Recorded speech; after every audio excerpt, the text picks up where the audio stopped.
जय श्री कृष्ण। मैं ओम यादव आप सभी का स्वागत करता हूं आज के इस वीडियो में। दोस्तों, आज काफ़ी दिनों के बाद मैं आप सभी लोगों के बीच में वीडियो के माध्यम से उपलब्ध हो रहा हूं। कुछ पारिवारिक कारण थे जिनके वजह से मैं वीडियो नहीं बना पा रहा था, लेकिन दोस्तों आज मैं आया हूं बेहद ही खास मौके पर, क्योंकि आज उत्तर प्रदेश के अंदर 7 तारीख है। आखिरी चरण की वोटिंग उत्तर प्रदेश के अंदर आज होने वाली है। तो मेरा आप सभी लोगों से निवेदन है, जिन लोगों ने वोटिंग नहीं की है वो ज़्यादा से ज़्यादा संख्या में जाएं, वोटिंग करें और अपने साथियों को, अपने रिश्तेदारों को, सभी को लेकर जाएं पोलिंग बूथ के ऊपर और समाजवादी पार्टी के पक्ष में वोटिंग करवाने का काम ज़रूर करें, क्योंकि आज जो वोटिंग करेंगे उससे यह तय होगा कि उत्तर प्रदेश के अंदर योगी सरकार रहेगी या फिर जाएगी। दोस्तों, आज मैं आप लोगों से एक दूसरे मुद्दे के ऊपर बात करने वाला हूं, क्योंकि पिछले दिनों किसी ने मुझे एक वीडियो भेजी, एक नेता की वीडियो भेजी। धनंजय सिंह नेता का नाम है, जेडीयू के प्रत्याशी हैं जौनपुर मल्हानी विधानसभा सीट से। तो इनकी लोगों ने मुझे एक वीडियो भेजी जिसमें जेडीयू के प्रत्याशी ने एक बेहद ही आपत्तिजनक बयान दिया है यादव समाज को लेकर। वीडियो में बनाना तो उसी समय चाहता था, लेकिन मैं बना नहीं पाया क्योंकि मैं कुछ बिजी था, कुछ कारण थे जिनकी वजह से वीडियो नहीं बन पाई। तो मैंने सोचा क्यों नहीं आज के दिन ही वीडियो बना दी जाए। तो जेडीयू के प्रत्याशी जौनपुर मल्हानी विधानसभा सीट से धनंजय सिंह, इनसे रिपोर्टर ने एक सवाल पूछा। सवाल ये पूछा कि उत्तर प्रदेश की जनता उत्तर प्रदेश के अंदर खेतों में जो सांड हैं, पशु हैं, आवारा पशु हैं, उनसे काफ़ी ज़्यादा परेशान हैं। इस पर आपका क्या कहना है, इस पर आप क्या कहना चाहते हैं? तो धनंजय सिंह ने बेहद ही शर्मनाक और बेहद ही घटिया बयान दिया है, जिससे उन्होंने समस्त उत्तर प्रदेश की जो यादव समाज है उनको अपमानित करने का काम किया है। जेडीयू प्रत्याशी धनंजय सिंह ने जवाब देते हुए कहा कि जितने भी आवारा पशु घूम रहे हैं, जितने भी छुट्टा सांड घूम रहे हैं और किसानों की फसलों को बर्बाद करने का काम कर रहे हैं, इसके सबसे ज़्यादा जिम्मेदार अगर कोई है तो उत्तर प्रदेश के यादव जाति के लोग हैं, क्योंकि यादव जाति के लोग सबसे ज़्यादा पशुपालन का काम करते हैं और वही लोग बीजेपी को बदनाम करने के लिए खेतों में आवारा पशुओं को छोड़ देते हैं, छुट्टा सांडों को छोड़ देते हैं। धनंजय सिंह ने इस प्रकार का घटिया और शर्मनाक बयान दिया है। मैं चाहता हूं कि सबसे पहले आप वो बयान सुनिए, उसके बाद हम इसके ऊपर चर्चा करेंगे। बुलडोजर और ये सांड को जो लाए उनको भगाएंगे, ऐसा है। देखिए, मैं आपको बताऊं, ये सरासर केवल समाजवादी पार्टी का एक प्रोपेगेंडा है। इस प्रदेश में सबसे ज़्यादा जो जानवर पालते हैं लोग, वो हमारे यहाँ यादव बिरादरी के लोग हैं। वो ज़्यादा कोर वोट बैंक जो है समाजवादी पार्टी का वही है, 70-80% वोट उन्हीं को जाता है। जब वो खुल के बोलते हैं तो मैं भी उन्हें खुल के बोल दे रहा हूँ।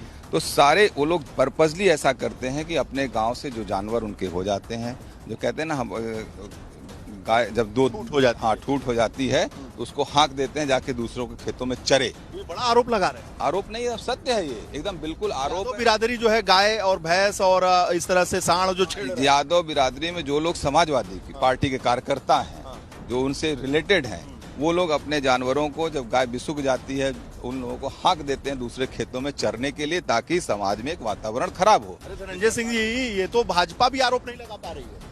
तो अब भाजपा के लोग जाने भाजपा क्यों नहीं आरोप लगा। हम लोग तो गांव में रहते हैं, देखते हैं ना कि हमारे अगल बगल कौन जानवर छोड़ रहा है, किसके दरवाजे पे जानवर। आप गांव में निकल के घूमिए। ये नया एंगल दे रहे हैं आप। भाजपा के प्रवक्ता भी इस बात को नहीं उठाए, भारतीय जनता पार्टी के नेताओं ने भी अपनी सभाओं में नहीं कहा, और आप ये कह रहे हैं कि ये जानबूझकर सांड और आवारा पशुओं को छोड़ा जा रहा है। आप किसी भी समाजवादी पार्टी के कार्यकर्ता जो बेस है, कोर, आप जाके देखिए, उनके दरवाजे पे 8-8, 10-10 पशु बंधे होते हैं। जब जो उसके दूध देना बंद कर जाते हैं या जर्सी बछड़े हैं, उनको हाँक देते हैं दूसरों के खेतों में।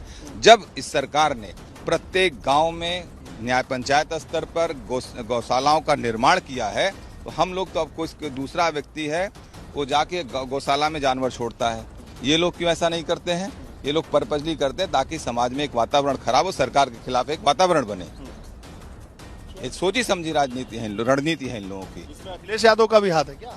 अब समाजवादी पार्टी का हाथ है तो उसमें सभी की सहमति होगी। तो दोस्तों, आप लोगों ने सुना कि जेडीयू के प्रत्याशी धनंजय सिंह जी ने कितना शर्मनाक बयान दिया है, कैसे इन्होंने उत्तर प्रदेश के समस्त यादव समाज को अपमानित करने का काम किया है। तो सबसे पहले तो मैं यही कहना चाहूंगा कि धनंजय सिंह जी, शायद आपको इस बात की जानकारी नहीं है, शायद आप इतने ज्यादा पढ़े लिखे नहीं हैं, क्योंकि आपका तो इतिहास ही रहा है तलवार के आगे सलवार खोलने का, इसलिए आपको इतनी ज्यादा जानकारी शायद नहीं रही होगी। तो मैं आपको जवाब दे देता हूं। पहली बात तो यह है कि पूरे उत्तर प्रदेश के अंदर सिर्फ यादव जाति के लोग ही नहीं हैं जो पशुपालन करते हैं। तमाम ऐसी जातियां हैं उत्तर प्रदेश के अंदर जो पशुपालन करने का काम करती हैं। पूर्वांचल के अंदर हो सकता है यादव समाज के लोग सबसे ज्यादा पशुपालन में लिप्त हों या काम करते हों, लेकिन यदि आप पश्चिमी उत्तर प्रदेश में आ जाएंगे तो यहां पर जाट, गुजर सबसे ज्यादा पशुपालन करने का काम करते हैं। और इसमें कोई गलत बात भी मैं नहीं मानता हूं, पशुपालन करना कोई गलत बात नहीं है। तुम्हारा तो इतिहास क्या रहा है दुनिया जानती है, किस प्रकार से तुम लोगों ने मुगलों के साथ संबंध स्थापित किए, किस प्रकार से तुम लोगों ने सत्ता हथियाने के लिए मुगलों के साथ रोटी और बेटी का संबंध बनाया है। यह पूरा दुनिया जानता है। भारत के इतिहास में मोटे मोटे अक्षरों में यह चीज लिखी गई है। तो हम लोग अगर पशुपालन करते हैं तो इसमें कोई शर्म वाली बात नहीं है, क्योंकि आर्य संस्कृति में, सनातन संस्कृति में पशुपालन को एक बेहद ही पुण्य का काम माना गया है। भगवान श्री कृष्ण भी पशुपालन करते थे। तो पहली बात तो जो आपने यादव समाज के ऊपर यह आरोप लगाया बेहद ही शर्मनाक है, आपको शर्म आनी चाहिए। दूसरी बात मैं आपको यह जवाब देना चाहता हूं कि आप लोग यानी भाजपा के लोग, भाजपा समर्थित विचारधारा के लोग बहुत बड़ी बड़ी बातें करते हैं गाय को लेकर, पशुओं को लेकर, कि कहीं भी वो जाते हैं कोई भी उनसे सवाल पूछता है तो गाय हमारी माता है, गाय हमारी माता है, इस तरह से चिल्लाने का काम करते हैं और गाय के नाम पर लिंचिंग करने का भी काम करते हैं। लेकिन अगर धनंजय सिंह जी की बात को माना जाए तो सबसे ज्यादा गाय का पालन अगर कोई जाति करती है तो वो यादव जाति के लोग ही करते हैं। इससे क्या बात साबित होती है? इससे यही बात सिद्ध होती है कि सबसे ज्यादा अगर गाय का सम्मान, सबसे ज्यादा अगर गाय का पालन कोई जाति करती है तो वो यादव जाति ही करती है। यानी जिस गाय को ये लोग माता कहते हैं, जिस गाय के नाम पर ये लोग लिंचिंग करने का काम करते हैं, उसी इनकी गाय माता को अगर कोई पालने का काम करता है, कोई उसकी देख रेख करने का काम करता है, तो वो यादव जाति के लोग ही करते हैं। यानी इनकी मां को यादव जाति के लोग पालने का काम करते हैं। और दोस्तों, मैं एक बात और इस धनंजय सिंह नाम के शख्स को बता देना चाहता हूं कि तुम्हारी तो इतनी हैसियत भी नहीं है। तुम्हारे बाप दादा से तुम जाकर पूछ लेना, अपने रिश्तेदारों से जाकर पूछ लेना कि कितनी गायों का उन्होंने पालन किया है या तुमने कितनी गायों का पालन किया है। जब तुम अपनी मां, जिसे तुम गाय माता कहते हो, तुम जब उसका पालन ही नहीं कर सकते, उसकी देख रेख ही नहीं कर सकते, तो तुम्हें गाय हमारी माता है, गाय हमारी माता है, इसका नारा लगाने का भी कोई अधिकार नहीं है। दोस्तों, जितने भी ये भाजपा समर्थित लोग हैं, मैं देखता हूं सोशल मीडिया के ऊपर कोई भी न्यूज वाला इनसे पूछता है तो ये बड़े ही फक्र से बोलते हैं गाय हमारी माता है और किसान गायों को छोड़ देते हैं। लेकिन दोस्तों, जब इनसे सवाल पूछा जाता है कि आपने कितनी गायें पाली हैं, कितने पशु आपने पाल रखे हैं, तो इनके मुंह पर टेप लग जाती है। ये लोग कुछ बोल नहीं पाते हैं। क्यों? क्योंकि इनके खानदान में, इनके बाप दादाओं ने या इन्होंने कभी एक पशु पालने का काम नहीं किया है। और खास तौर पे दोस्तों, ये शहर के लोग हैं जो सबसे ज्यादा सोशल मीडिया के ऊपर गाय हमारी माता है, गाय हमारी माता है, और ये जो गांव के लोग हैं, किसान हैं, ये पशुओं को छोड़ देते हैं, इस तरह की बात करने का काम करते हैं। लेकिन शहरों में इनसे पूछ लिया जाए कि इन्होंने कितनी गाय पाली हैं तो जवाब नहीं होता इनके पास। फिर ये लोग कहते हैं कि शहर में तो हमारे पास गाय पालने के लिए जगह ही नहीं है, लेकिन कुत्ता पालने के लिए इनके पास जगह होती है, क्योंकि कुत्ते से इनका स्टेटस बढ़ता है।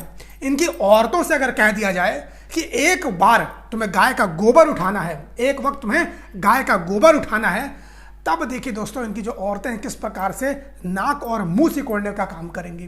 तो दोस्तों, ये कहना बहुत ही आसान होता है कि गाय हमारी माता है, लेकिन जब उस माता को पालन पोषण करना होता है, जब उसकी देख रेख करनी होती है, तो कोई भी ये काम नहीं कर पाता है। बड़ा आसान होता है किसानों के ऊपर ये आरोप लगा देना कि किसान गाय का पालन तो करते हैं लेकिन उसे छोड़ देते हैं। दोस्तों ये चीज़ हमें समझनी पड़ेगी। जो गांव का गरीब किसान होता है उसके लिए 2 वक्त की रोटी ये जुटा पाना एक बड़ा चैलेंज होता है। और गाय का, पशुओं का पालन वो इसलिए करता है जिससे कि उससे कुछ आर्थिक लाभ हो सके, जिससे कि उससे दूध की प्राप्ति हो सके, अपने बच्चों का भरण पोषण कर पाए।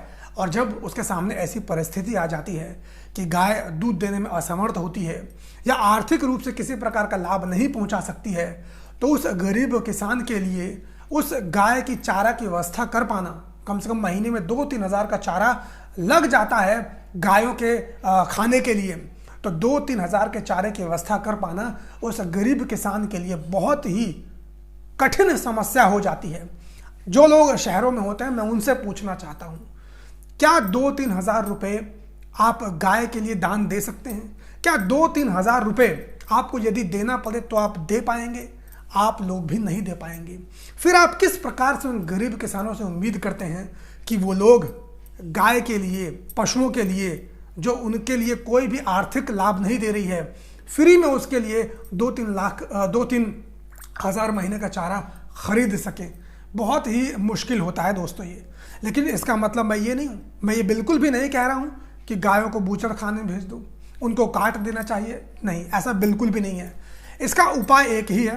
इसका उपाय यह है कि या तो सरकार इन गरीब किसानों को महीने में 2 से 3 हज़ार रुपये गायों के रख रखाव के लिए, आवारा पशुओं के रख रखाव के लिए, कम से कम उनके चारे के लिए 2-3 हज़ार फंड की व्यवस्था करे और हर महीने किसानों के खातों में 2-3 हज़ार रुपये गाय के चारे के लिए उपलब्ध कराने का काम करे। यदि वो ऐसा करती है तो जो हमारे गरीब किसान हैं उनके ऊपर आर्थिक बोझ नहीं पड़ेगा और वो बड़े ही आसानी से ऐसी परिस्थिति में भी, जब गाय दूध नहीं दे पा रही होगी, जब आर्थिक लाभ नहीं दे पा रही होगी, तो ऐसी परिस्थिति में भी उसका पालन कर सकेंगे। यदि सरकार ऐसा नहीं कर सकती है तो जो सरकार ने बना रखे हैं शेल्टर, जो आवारा पशुओं के लिए शेल्टर बना रखे हैं, वहाँ पर ठीक व्यवस्था सरकार करे। इन आवारा पशुओं के खाने पीने की, चारा की, इन सारी चीज़ों की व्यवस्था करे तो इन सारी चीज़ों से, इन सारी समस्याओं से मुक्ति पाई जा सकती है। और जितने भी लोग हैं जो गाय को माता बोलते हैं, मैं तो उनसे ये कहना चाहूँगा कि आप लोग संकल्प लीजिए। आप शहरों के लोग हैं, आप लोग सक्षम हैं, आप लोग संकल्प लीजिए कि हर आदमी एक गाय का पालन करेगा। यदि हर आदमी एक गाय का पालन करता है तो इस तरह की जो भी समस्या, वो सारी समस्या अपने आप ही दूर हो जाएंगी। कोई आवारा पशु बचेगा ही नहीं। तो इस वीडियो के माध्यम से मैं यही बात आप सभी लोगों से कहना चाहता था। जाते जाते मैं यही कहना चाहूँगा, जिन लोगों ने वोटिंग नहीं की है वो जाएं, वोटिंग करें, अपने लोगों को लेकर जाएं, अधिक से अधिक संख्या में समाजवादी पार्टी के पक्ष में वोटिंग कराएं। आज की इस वीडियो में सिर्फ इतना ही। मुलाकात करता हूँ किसी और वीडियो में, तब तक के लिए बहुत बहुत धन्यवाद। जय हिंद।